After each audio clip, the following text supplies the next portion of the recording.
Estamos de volta, segundo o bloco do seu Domingo Informativo. Tal como prometemos, vamos olhar para dois assuntos que foram destaque, principalmente neste fim de semana. O primeiro tem que ver com a questão da junta médica, que vai, de alguma maneira, ser aqui encerrada, Angola e Portugal. E a outra tem que ver com a manifestação que aconteceu ontem mesmo na província da Lunda Norte. Vamos começar com o primeiro ponto, que tem que ver com a junta médica. Nosso convidado para esta conversa, o jurista João Macongo. Muito boa tarde, bem-vindo aqui à nossa análise informativa. Muito boa tarde, bem-vindo.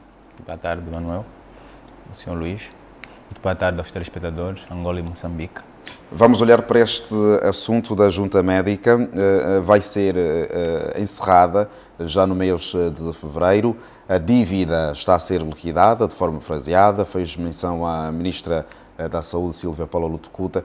O valor que Angola tem em termos de dívida ronda os 7 milhões de euros. Particularmente a este assunto, que avaliação concreta é que se pôde aqui em gesto de introdução fazer? Bom, Luís, eu queria começar da seguinte forma. O Estado angolano, e como outro qualquer Estado, é uma pessoa de bem, deve ser a pessoa de bem. Tem que criar as condições para todos nos mesmos termos, ou seja, princípio da igualdade. Se eu tenho direito à saúde, então o Luís também tem que ter direito à saúde. Não condicionar o Luís e beneficiar ao João. Com isso eu queria dizer o quê? Os mesmos gestores públicos que tinham ontem a obrigação de criarem condições saudáveis aqui nas nossas instituições de saúde, não o fazem, ou seja, não fizeram no passado. Criaram condições de serviços paralelos, como esse, por exemplo, da junta médica. Eu creio que existem outros serviços ainda, e com esses serviços eles beneficiavam um número restrito de cidadãos. Acha que durante algum tempo houve alguma desigualdade? Necessariamente. Aqui não prevalecia o princípio da igualdade, porque nós vimos pessoas a morrerem em maternidades, a morrerem em hospitais, ao ar livre. Por quê? Porque não tinham condições nem sequer para um paracetamol, nem sequer para um quartem.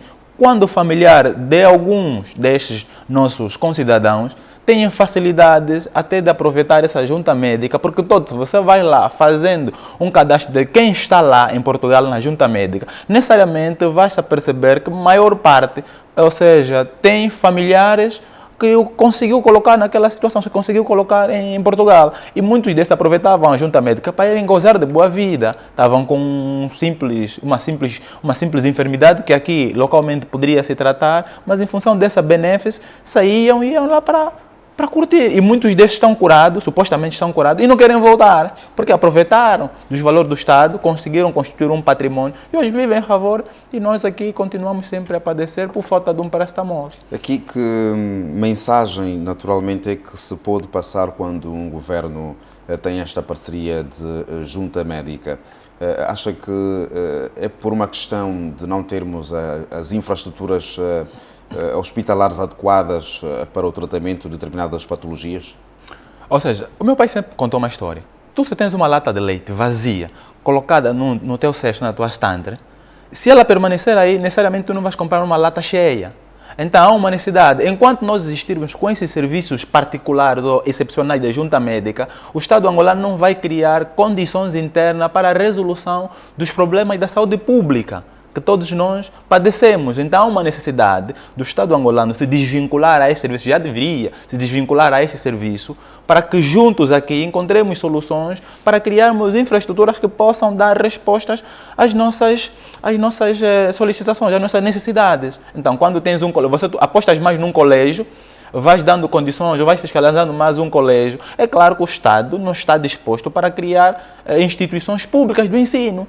Quando cria mais universidades, quando legaliza mais universidades privadas, que estão mais aí para a candonga e não para o ensino do conhecimento científico, o Estado está-se a desincentivar automaticamente, está-se a inibir de criar faculdades públicas. De outubro até a data atual, o registro que temos, e foi passado naturalmente ontem no Centro de Conferência Aníbal de Melo, a Conferência de Imprensa, é que estiveram cerca de 300 angolanos em junta médicas e regressaram a Angola cerca de 50.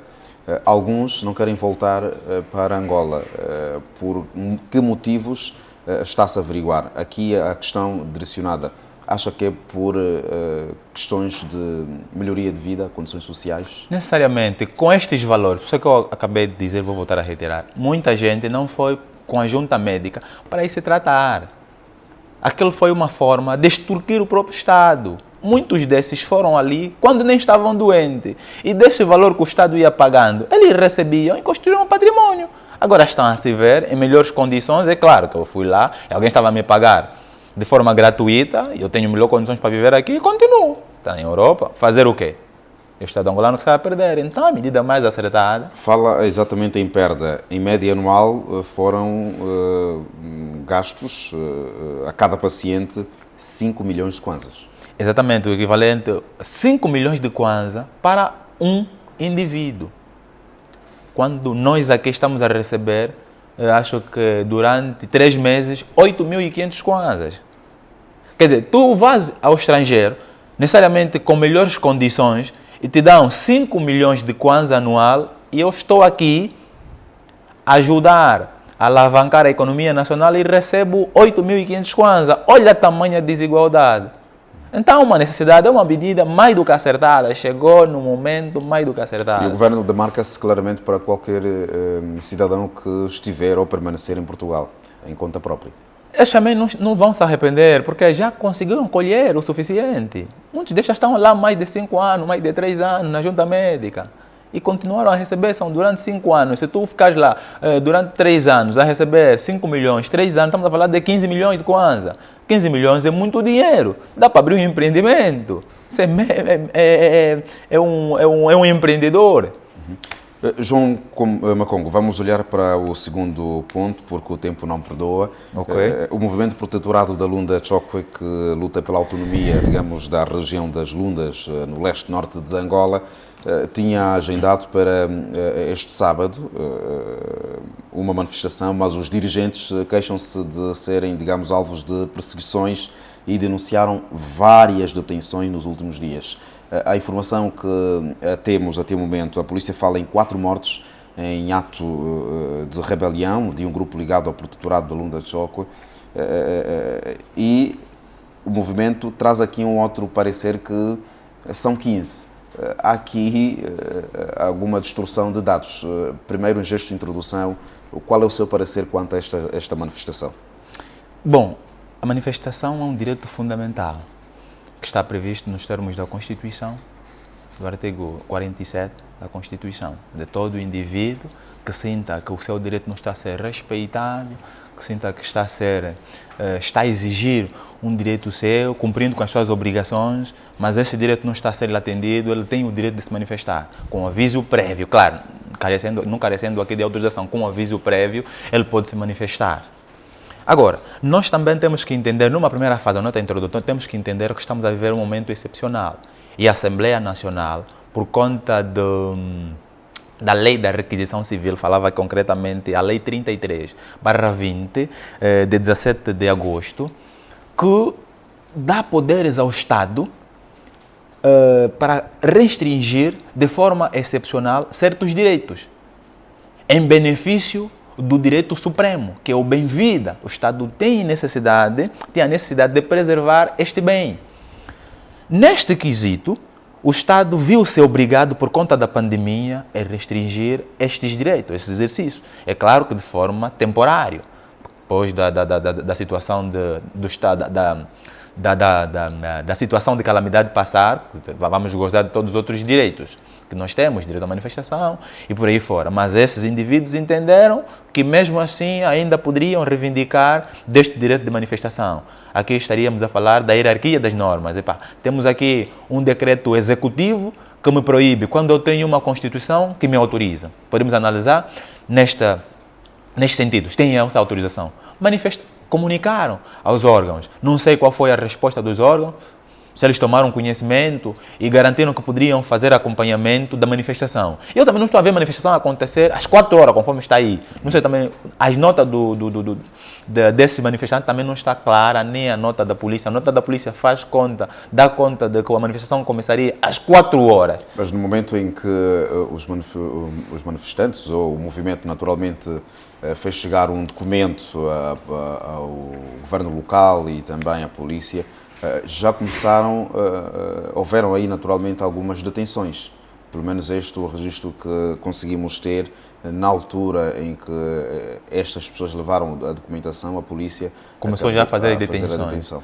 Pronto, essas informações não passaram nos órgãos de comunicação social, órgãos oficiais, não vi nem na Palanca TV nem em outras plataformas, em outras televisões, rádios em companhia, não vi, e por este motivo é que eu não tenho dados aqui que poderiam suportar. Se isso assim, e nesses termos aconteceu, estamos aqui claros em violações claras de direitos humanos. Estamos aqui em claras violações, detenções ilegais de cidadãos. Agora, quanto à manifestação, quanto a estas violações, acho que esse comunicado ali, que saiu da polícia a falar de 4 mortes, deve ser retratado numa primeira fase. Deve ser retratado na medida em que... Quem está a falar a verdade? Ou seja, nós tínhamos um comunicado sem antes termos os vídeos das redes sociais. Porque o que nós estamos assistindo nas redes sociais é uma aberração. É uma violação clara dos direitos humanos. Ao bem-vida que o Estado tem o direito, tem a obrigação de preservar, quando estamos a ver polícias ou então os órgãos da defesa, no âmbito da manutenção e ordem e tranquilidade, tiram vida de mais de 10 cidadãos. É uma aberração. O que é que acha que este movimento pretende com esta manifestação? Há aqui algum dossiê que traz algum parecer que tem que ver com a questão da autonomia local, não é? Do poder financeiro, principalmente as condições de vida. O que é que essencialmente este movimento pretende que seja resolvido? Mas o que o movimento pretende é algo inconcebível numa primeira fase. Numa primeira fase é algo inconcebível. Angola são as 18 províncias de Cabinda ao Cunene. E faz parte das 18 províncias as lundas, sul, lunda norte, Mochico, Cubango. Todas essas fazem parte de Angola. E Angola é una e indivisível. Uma coisa é manifestar para reivindicar um determinado direito, outra coisa é manifestar para exigir a descentralização administrativa ou então a independência ou a desintegração de um número de províncias para cederem a um determinado grupo que está a reivindicar um direito que se acha legítimo. São coisas aqui totalmente complexas e difíceis de serem analisadas. Quem são esses indivíduos que estão a reivindicar? Com quais fundamentos eles reivindicam a autonomia da Lunda Sul, Lunda Norte e Mochico? Angola é una e indivisível. O indivíduo, tem o bilhete, chama-se nacional, e ele é angolano. De onde? Da Lunda Norte. É angolano, está lá com bilhete, cidadão angolano. Está lá com passaporte, se ele viaja, está com passaporte, cidadão angolano. Agora, está a exigir uma descentralização, está a exigir uma autonomia administrativa com quais fundamentos? Mas estes fundamentos não estão plasmados na nossa Constituição? Não necessariamente. Angola é una e indivisível. Quer dizer, Angola não pode ser repartida. As autarquias não é repartição, é só descentralização de algumas funções, descentralização de alguns poderes. Para, em vez do presidente tomar todas as decisões, em vez do governador tomar todas as decisões, então temos aí o autarca no município que também pode decidir, porque afinal de contas conhece a situação daquela comunidade, então tem maior probabilidade de resolver de forma concreta a situação daquele município. Pois, para finalizarmos, aqui 3 pontos que serão de alguma maneira respondidos. Gostaríamos que respondesse mesmo num único parecer a ação ou a atuação dos órgãos de defesa. Fala-se em critérios ou táticas operativas pedagógicas e também operativas e, se podemos aqui acrescentar, a questão da pedagogia ou da ação educativa da própria polícia. Tem-se registrado este tipo de critérios da atuação da própria polícia, olhando para estas 3 táticas? Por exemplo, a ação pedagógica, eu só vejo um polícia a agir de forma pedagógica quando está de frente às câmeras. Se a Palanca TV fazer uma radiografia, não, vamos visitar a esquadra tal, vamos trabalhar em conjunto com a Polícia Nacional na sensibilização dos automobilistas de velocidade, eles vão agir de forma pedagógica. Mas quando estiverem atrás das câmeras, sem ninguém a os vigiar, para lhes obrigar que eles tenham, porque esse é o papel fundamental da polícia. Primeiro ponto, na manutenção da ordem pública, eles necessariamente devem instruir os cidadãos, devem ter aquela ação pedagógica como sendo a peça fundamental na resolução dos problemas. Mas nós vimos aqui o contrário. Eles vão primeiro na ação, executam já. Depois de se cometer o erro, nós assistimos os comandantes, os chefes a virem com ações pedagógicas. Na televisão, à frente da câmera, não, nós cidadãos, nós somos a Polícia Nacional, velamos pela ordem, tranquilidade. Numa primeira fase, um polícia deve abordar o cidadão, lhe dar aquelas instruções de forma pedagógica. Em caso de reincidência, ali é que sim, a polícia então parte para o uso legítimo da força. Dr. João Maconco, muito obrigado pela presença aqui no seu Domingo Informativo. Claramente gostaríamos de contar consigo nas próximas edições. Muito obrigado, Luís. Estamos sempre disponíveis ao serviço da Palanca TV, serviço da nação angolana.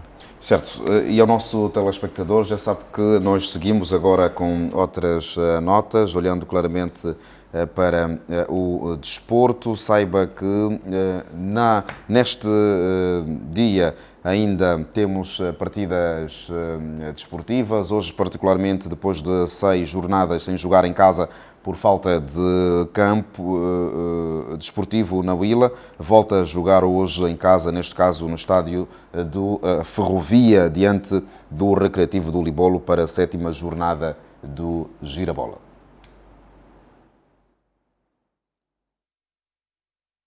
Estamos a responder no estádio do Ferrovia, aqui na cidade do Lubango, província da Huila.